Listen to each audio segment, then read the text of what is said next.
Terima kasih karena memilih channel ini. Sebelum kita mulakan video ini, sila pertimbangkan untuk menekan butang like, share, dan subscribe, dan aktifkan butang lonceng Anda agar Anda sentiasa mendapat info-info percuma pada setiap hari dari channel kami. Dan tinggalkan komen Anda karena komen Anda amatlah dihargai. Terima kasih. Rayuan Peguam Negara untuk menghalang Datuk Seri Najib Razak meneruskan semakan kehakiman berkaitan Tita Adendum akan diputuskan oleh Mahkamah Persekutuan pada 13 Ogos ini. Tarikh itu disahkan oleh Peguam mewakili bekas Perdana Menteri Muhammad Farhan Muhammad Syafi kepada pihak media hari ini.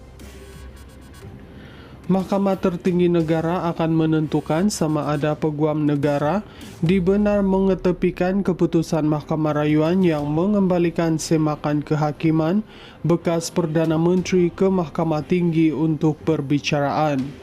Jika rayuan dibenar, usaha Najib untuk memaksa kerajaan mengemukakan dan melaksanakan Tita Adendum bagi membolehkan beliau menjalani baki hukuman penjara sebagai tahanan rumah tidak kesampaian.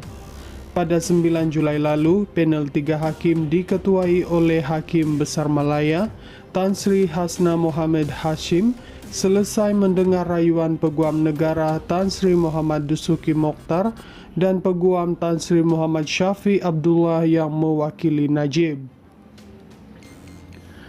Beliau yang bersidang bersama-sama Datuk Zabaria Muhammad Yusuf dan Datuk Hanifah Fariqullah kemudian menangguhkan keputusan pada satu tarikh lain.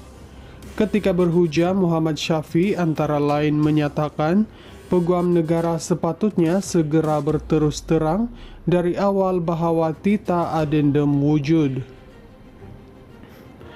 Hujah beliau, Peguam Negara sewajarnya melaksanakan kewajipan secara jujur pada peringkat prosiding Mahkamah Tinggi, sebaliknya bertindak membantah kebenaran semakan kehakiman yang dikemukakan Najib. Duty of Condor merujuk kepada kewajipan bersikap jujur dan terbuka dalam semakan kehakiman untuk memberikan maklumat yang benar dan lengkap termasuk berkaitan dokumen kepada mahkamah berhubung fakta yang relevan dengan isu yang dipertikaikan. Pada 2 Julai lalu, Muhammad Dusuki berhujah Najib dan anaknya Muhammad Nizar tidak mengemukakan bukti munasabah berkaitan kewujudan Tita Adendum, walhal berpeluang berbuat demikian di peringkat permohonan kebenaran semakan kehakiman di Mahkamah Tinggi. Hujah beliau, Muhammad Nizar yang merupakan Exco Majlis Mesyuarat Kerajaan Negeri Pahang berpeluang mendapatkan tita itu kerana beliau kerap menghadiri mesyuarat dan pertemuan dengan Sultan Pahang. Najib yang juga bekas ahli Parlimen Pekan Berpendirian Tita Adendum daripada Yang di-Pertuan Agong ke-16 itu wujud yang membolehkan beliau menjalani baki tempoh hukuman penjara secara tahanan di rumah. Beliau kini menjalani hukuman penjara 6 tahun di penjara Kajang, Selangor selepas disabitkan bersalah menyeleweng RM42 juta dana SRC International Sendirian Berhad.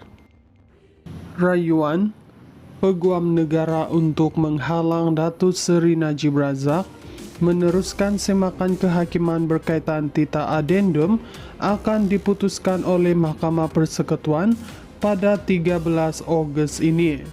Tarikh itu disahkan oleh Peguam mewakili bekas Perdana Menteri Muhammad Farhan Muhammad Syafi kepada pihak media hari ini. Mahkamah Tertinggi Negara akan menentukan sama ada Peguam Negara dibenar mengetepikan keputusan Mahkamah Rayuan yang mengembalikan semakan kehakiman bekas Perdana Menteri ke Mahkamah Tinggi untuk perbicaraan.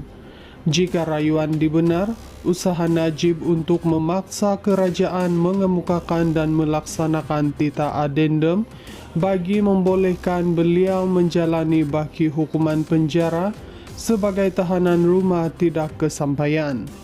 Pada 9 Julai lalu, panel 3 hakim diketuai oleh Hakim Besar Malaya, Tan Sri Hasna Mohammed Hashim, selesai mendengar rayuan Peguam Negara Tan Sri Muhammad Dusuki Mokhtar dan Peguam Tan Sri Muhammad Syafi Abdullah yang mewakili Najib. Beliau yang bersidang bersama-sama Datuk Zabaria Muhammad Yusuf dan Datuk Hanifah Fariqullah kemudian menangguhkan keputusan pada satu tarik lain. Ketika berhujah, Muhammad Syafi antara lain menyatakan Peguam Negara sepatutnya segera berterus terang dari awal bahawa tita adendum wujud. Hujah beliau, Peguam Negara sewajarnya melaksanakan kewajipan secara jujur pada peringkat prosiding Mahkamah Tinggi, sebaliknya bertindak membantah kebenaran semakan kehakiman yang dikemukakan Najib. Duty of Condor merujuk kepada kewajipan bersikap jujur dan terbuka dalam semakan kehakiman untuk memberikan maklumat yang benar dan lengkap termasuk berkaitan dokumen kepada mahkamah berhubung fakta yang relevan dengan isu yang dipertikaikan. Pada 2 Julai lalu, Muhammad Dusuki berhujah Najib dan anaknya Muhammad Nizar tidak mengemukakan bukti munasabah berkaitan kewujudan tita adendum, walhal berpeluang berbuat demikian di peringkat permohonan kebenaran semakan kehakiman di Mahkamah Tinggi. Hujah beliau, Muhammad Nizar yang merupakan Exco Majlis Mesyuarat Kerajaan Negeri Pahang berpeluang mendapatkan tita itu kerana beliau kerap menghadiri mesyuarat dan pertemuan dengan Sultan Pahang. Najib yang juga bekas ahli Parlimen Pekan Berpendirian tita adendum daripada Yang di-Pertuan Agong ke-16 itu wujud yang membolehkan beliau menjalani baki tempoh hukuman penjara secara tahanan di rumah. Beliau kini menjalani hukuman penjara 6 tahun di penjara Kajang, Selangor selepas disabitkan bersalah menyeleweng RM42 juta dana SRC International Sendirian Berhad. Rayuan Peguam Negara untuk menghalang Datuk Seri Najib Razak meneruskan semakan kehakiman berkaitan tita adendum akan diputuskan oleh Mahkamah Persekutuan pada 13 Ogos ini. Tarikh itu disahkan oleh Peguam mewakili bekas Perdana Menteri Muhammad Farhan Muhammad Syafi kepada pihak media hari ini. Mahkamah Tertinggi Negara akan menentukan sama ada Peguam Negara dibenar mengetepikan keputusan Mahkamah Rayuan yang mengembalikan semakan kehakiman bekas Perdana Menteri ke Mahkamah Tinggi untuk perbicaraan.